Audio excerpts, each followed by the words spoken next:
नमस्कार बच्चों, आज हम देखेंगे आयत, जिसे हम रेक्टेंगल भी बोलते हैं जी। ठीक है, इसको बोलते हैं अंग्रेजी में और ये है आपका हिंदी भाषा में। ठीक है, तो रेक्टेंगल की इस आयत वाली में हम देखेंगे।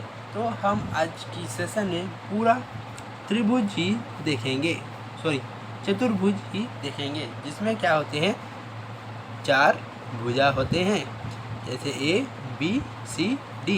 1 भुजा, 2 भुजा, 3 भुजा, 4 भुजा।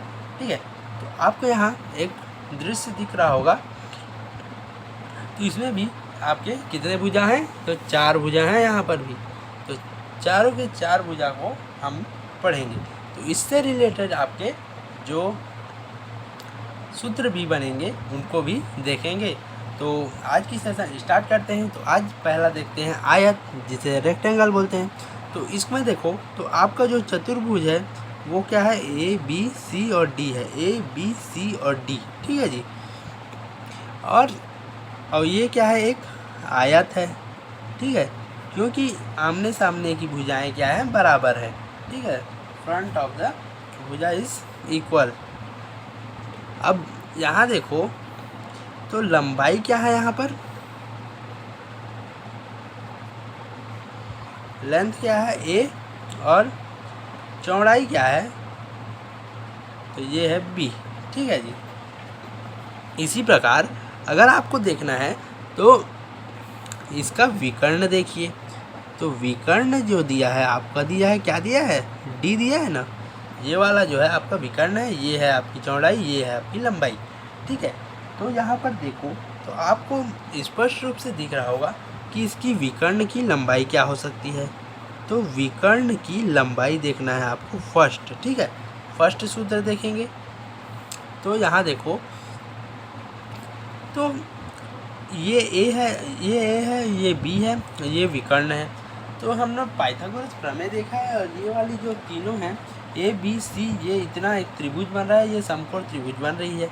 तो इन दोनों का वर्ग और ये अंडर रूट में आ जाते हैं। ठीक है, तो डी का क्या सूत्र बन जाएंगे, ए स्क्वायर प्लस बी स्क्वायर। ठीक है जी। इसी प्रकार आप इसका परिमाप देखोगे। अब परिमाप के लिए आपको चाहिए होती है, क्या चाहिए होती है, 2 भुजाएं, सभी तरफ की भुजाएं को क्या करते हैं, जोड़ देते हैं। ए plus A plus B plus B. ठीक है, तो क्या बन जाएगा, 2a प्लस 2b, और इसको 2 को कॉमन ले लेते हैं, तो a प्लस बी। तो ये है जो आपका सूत्र बन जाएगा। इसी प्रकार आप तीसरा देखोगे, तो एरिया है आपका। ठीक है, जिसे आप क्या बोलते हो, क्षेत्रफल भी बोलते हो। अब क्षेत्रफल बहुत ज़रूरी है, इसलिए ये आएगा आपका लाल पेन से, है ना।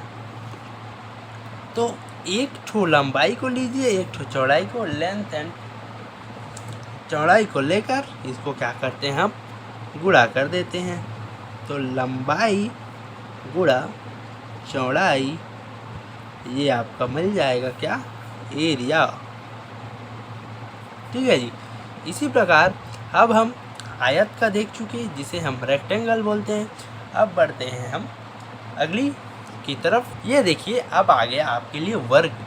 वर्ग जो है, इसमें क्या होती है, आपकी सभी भुजाएं क्या होती हैं, बराबर होती हैं। आमने सामने की भुजा तो बराबर होती है, लेकिन अगल बगल की भुजाएं भी एक दूसरे के बराबर होती है। तो आपका यहाँ पर देखो, तो भुजा क्या है, भुजा है ये, और विकर्ण क्या है यहाँ पर, विकर्ण है आपका डी।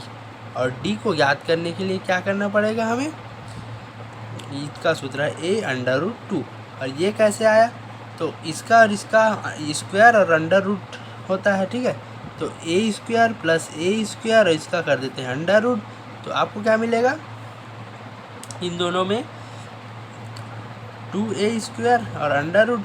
अब ए का तो स्क्वायर इससे कट जाएगा, तो ये आ जाएगा बाहर, तो ए आ गया बाहर, अंडर रूट 2 बचा है, तो ये जो है आपका यही वाला आ गया।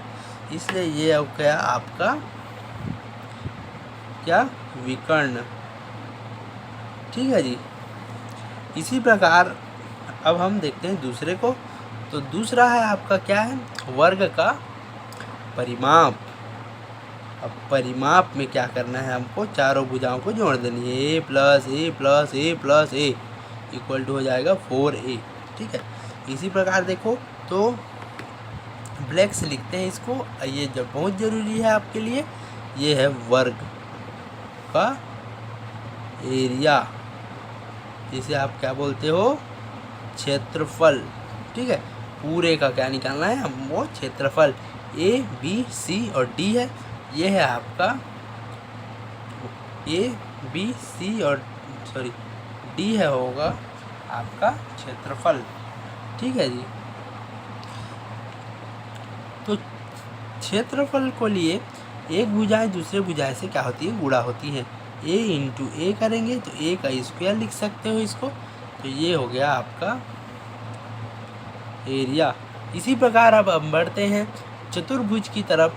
अभी हमने वर्ग देखा, अब चतुर्भुज देखेंगे। अब यहाँ देखो, ये है आपका क्वाड्रिलेटरल, जिसे हम बोलते हैं चतुर्भुज। ठीक है, तो यहाँ पर देखो ए बी सी और डी है आपके चतुर्भुज। तो चतुर्भुज है तो सॉरी ए बी सी और डी हैं आपके चतुर्भुज। ठीक है, और इसका एक विकर्ण है क्या, ए सी क्या है आपका विकर्ण है। ठीक है जी, अब इसके पश्चात देखोगे तो आपको मिलेगा इसके जो सम्मुख। अब विकर्ण के जो सम्मुख जो हैं क्या है, दो शीर्ष हैं।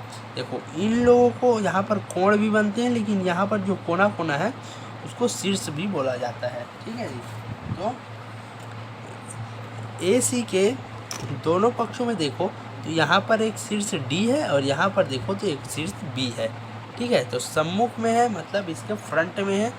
तो इन दोनों की जो होगी लंबाई, यहाँ लंब की लंबाई क्या हो जाएगी, तो आप देखो तो AC पर इस D शीर्ष का लंब हो जाएगा, ये हो जाएगा H1, और AC पर B शीर्ष का लंब हो जाएगा H2। ठीक है जी, यहाँ देखो ये वाली जो है ये होगी आपकी H1 और ये वाली जो है आपकी हो जाएगी H2। ठीक है जी, तो इसी प्रकार देखो तो इसका जो क्षेत्रफल बनेगा इसकी परिमाप नहीं बनेगी। ठीक है, परिमाप के लिए आप चारों भुजाओं को जोड़ सकते हो, फिर अंदर को भी नहीं जोड़ना पड़ेगा, लेकिन इसकी जो परिमाप है उनको नहीं देखा जाता, इनका देखा जाता है एरिया। ठीक है, एरिया है महत्वपूर्ण, तो इसके लिए आएगा लाल पेन। तो लाल पेन होगा 1/2 के साथ स्टार्ट, 1/2 इंटू दोनों लंब का होगा यहाँ गुणा। ठीक है, दोनों लंब का हुआ यहाँ 1/2 के साथ गुणा, और यहाँ पर आपका विकर्ण का होगा विकर्ण का होगा गुणा। तो आपको क्या डायरेक्ट बनता है 1/2 H1 plus H2 into AC। ठीक है, ये है आपका एरिया ऑफ क्वाड्रिलेटरल, जिसे हम बोलते हैं चतुर्भुज। ठीक है जी, अब बढ़ते हैं चौथे की तरफ। अब यहाँ देखो चौथा में है आपका पैरेललोग्राम। ठीक है, पैरेललोग्राम में आपका है जो कि जिसे बोलते हैं हम समांतर चतुर्भुज। अब चतुर्भुज में देखो ये दोनों आपस में क्या है, बराबर हैं, लेकिन ये दोनों आपस में ऐसे खिसक गई हैं। ठीक है, आयत जो है खिसक गई है। अब इसमें देखो तो एक लंब डला है, वो है आपका H, और यहाँ पर जो कोण बनता है वो है M पर। ठीक होगा, ठीक है, तो आपका जो चतुर्भुज है वो कौन सा है, A, B और C और D, ये है आपके चतुर्भुज। ठीक है जी, और ये कौन से चतुर्भुज है, तो पैरेललोग्राम, जिसे हम समांतर चतुर्भुज भी बोलते हैं। ठीक है जी, तो A, B और C और D जो समांतर चतुर्भुज है, जिसकी संलग्न जो भुजाएं हैं वो हैं A और B हैं, तथा ऊंचाई जो है आपकी H है। ठीक है जी, तो इसका जो पहला निकालेंगे वो होगा परिमाप। तो परिमाप के लिए आपका क्या होता है, चारों भुजाएं की जोड़, तो 2A प्लस B। ठीक है, ये वाला आ जाएगा A प्लस B, ऐसे जोड़ेंगे तो ये आएगा मिलेगा। इसी प्रकार जोड़ेंगे आप इसका क्षेत्रफल।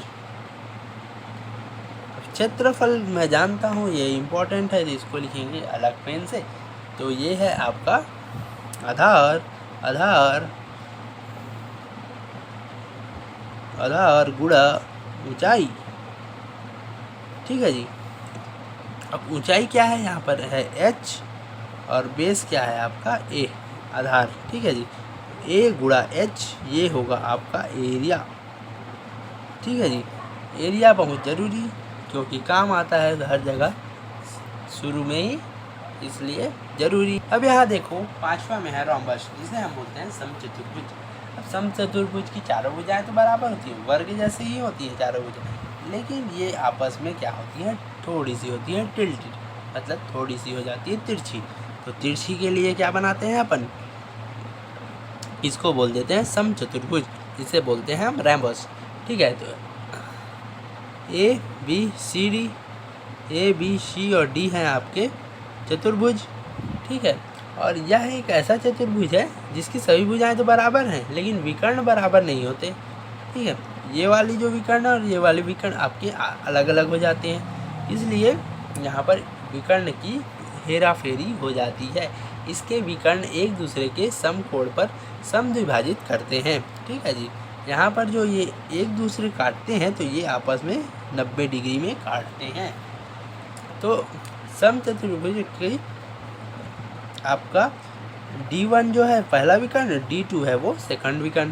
तो D1 इक्वल टू फर्स्ट विकर्ण, और जिसे आप क्या बोल सकते हो AC, और D2 जो है वो आपका सेकंड विकर्ण, जिसे आप बोल सकते हो BD। ठीक है जी। तो यहाँ पर देखो तो ये जो है आपके विकर्ण है, इसके पश्चात देखो तो इसकी होती है एक परिमाप। अब परिमाप में देखोगे तो चारों भुजाओं को जोड़ना होता है, तो ए को जोड़ देंगे तो 4a हो जाता है। इसी प्रकार आप देखोगे तो इसका देखते हैं अपन भुजा। तो भुजा में है आपका बड़ा ही लोचा, तो a बराबर 1/2 होगा। ठीक है। इनटू में लिख देते हैं अपन D1 square plus D2 square. ठीक है जी। ये है आपका भुजा। इसी प्रकार आपका आता है क्षेत्रफल। रैम्बस का क्षेत्रफल होता है बहुत ही अलग। ठीक है जी। तो क्षेत्रफल को लिखते हैं दूसरे कलर से। तो क्षेत्रफल हो गया आपका स्टार्ट, जिसे बोलते हैं एरिया ऑफ रैम्बस। तो रैम्बस का एरिया है आपका बहुत ही शानदार, ये है 1/2 D1 D2। तो ये जो है आपका हो जाएगा एरिया। ठीक है जी। इसके पश्चात देखो तो आता है आपका समलंब चतुर्भुज बढ़। तो यहाँ देखो समलंब चतुर्भुज, जिसे हम ट्रोपेजियम भी बोलते हैं। ट्रोपेजियम जो है क्या होता है, एक चतुर्भुज होती है, उनमें दो लंबे होती है, और दोनों लंब क्या होती हैं, आपस में होती हैं बराबर। ये लंब दोनों होती हैं आपस में बराबर। एल के ऊपर भी लंब है, एम के ऊपर भी लंब है, दोनों है बराबर। तो ABCD है यहाँ पर क्या, चतुर्भुज। और चतुर्भुज में आप जानते हो कि AB और CD जो है आपस में है समांतर। ठीक है। AB समांतर है CD के, क्योंकि यहाँ देखो तो यहाँ पर और यहाँ पर ये दोनों हैं आपस में समांतर। तो समांतर भुजाएं के बीच की दूरी क्या है, तो h है। ठीक है जी। यहाँ पर भी बराबर है, यहाँ पर भी बराबर। तो